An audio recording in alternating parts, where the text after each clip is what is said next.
Boris Johnson was doing was essentially threatening people with a no-deal Brexit if he doesn't get his way in Parliament. We will challenge them in Parliament tomorrow, and we will continue that challenge. Yes, the Labour leader Jeremy Corbyn there telling a party rally he'd be delighted if a general election took place.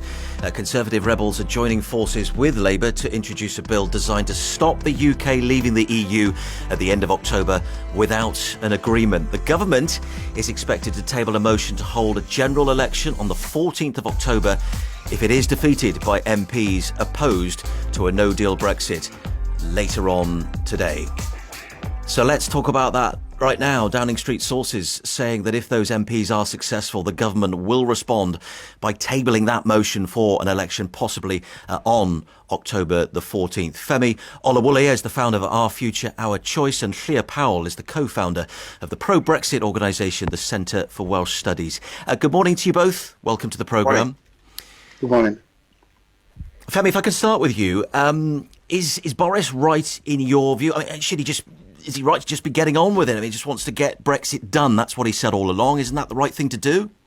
Well, the version of Brexit he's pushing for is a no-deal Brexit. And a no-deal Brexit is something that he told people in 2016 was absolutely absurd. He said that it would be absolutely absurd if there were to be tariffs between us and the EU who were to end the free trading arrangements we currently have.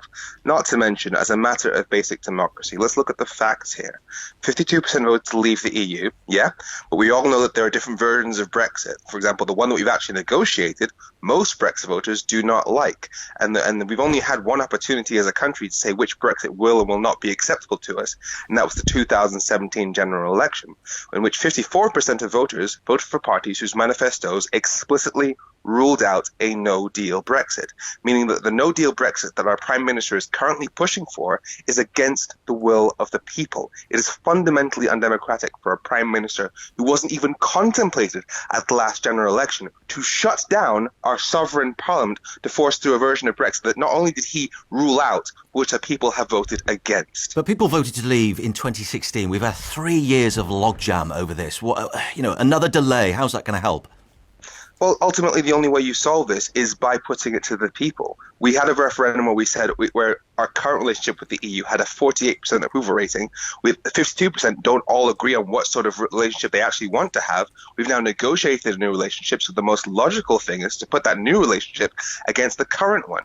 That means a referendum between the deal that we've negotiated and membership of the EU. That is how we end this, because if we leave the EU with or without a deal, that's not the end of the story. We haven't negotiated the actual long-term trade deal yet, which means we'll be negotiating that for the next 7 to 10 years. And I think most people would rather move on with their lives, because there is no version of Brexit that allows us to move on with our lives. The government has currently employed 7,000 civil servants. They budgeted for 9,000 more. That is 16,000 civil servants that they'll be focusing on Brexit rather than hospitals. All right, nurses. I want to bring in Llyr Powell on this. You respond to what Femi is saying there. I mean, the referendum, it didn't include details of no deal, did it? I mean, isn't it right to make sure we know what we're getting into before it happens? Femi's just trying to put his point across that he wants another referendum like he's done since day one. That's the problem we've got here. Parliament is at this deadlock because those people won't accept the referendum. And it's a dangerous signal to send to the country that Parliament doesn't respect the views of the people.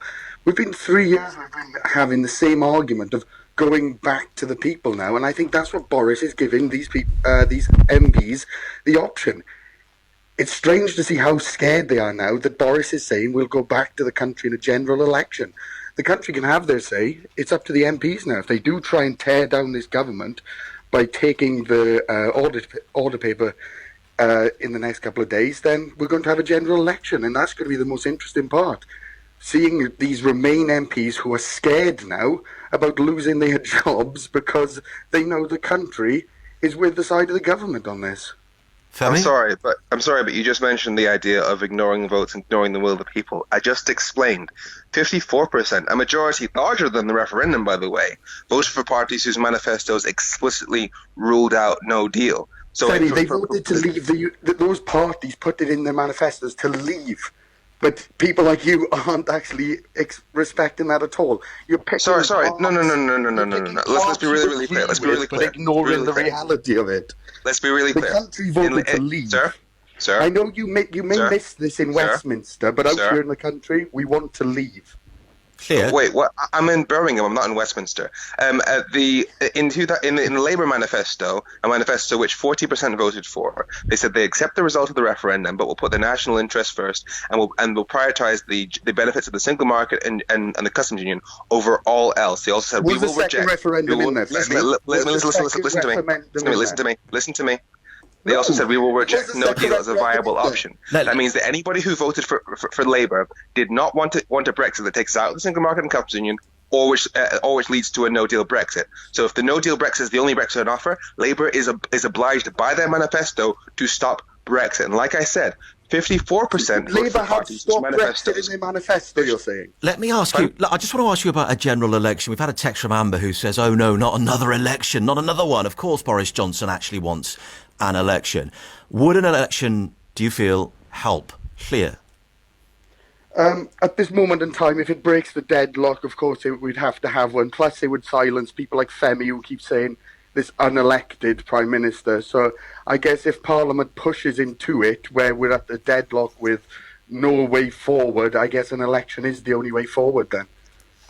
Femi, I mean, MPs have got to come together, haven't they, to thrash out and agree terms for Britain's exit from the EU. That's the bottom line, isn't it? They've got to just sort it out and get out of the EU, as Boris Johnson says. More delays aren't going to help, are they?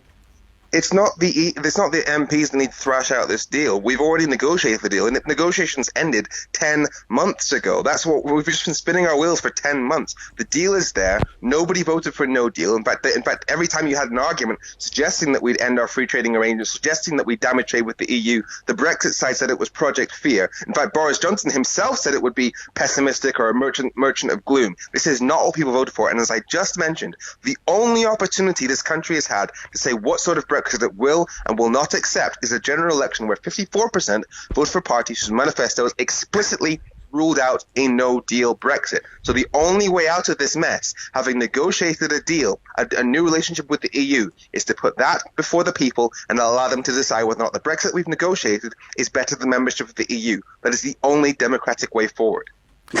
Llyr Powell, how do you think a general election would help Boris Johnson's position as Prime Minister? He's only been there 5 minutes. What would a general election do for him, do you think, personally? A general election would allow him to basically get rid of any MPs he feels will stand in his way. It would also. I think he asked me that question. Yeah, I did. Llyr Powell, answer that point if you would. Go on.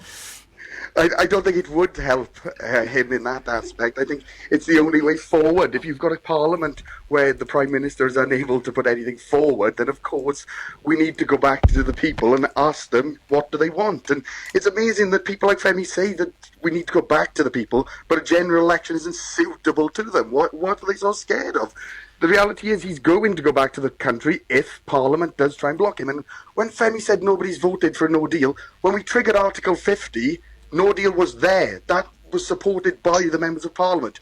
When MPs blocked Theresa May's deal 3 times, that was endorsing no deal. I'm sorry, Parliament is having its voice there, but then campaigners don't like it. I'm surprised. Going back to the country will actually seek a mandate now from the people, and that's what these Remain MPs are scared of. OK, we will have to leave it there, but really appreciate your time this morning. Llyr Powell.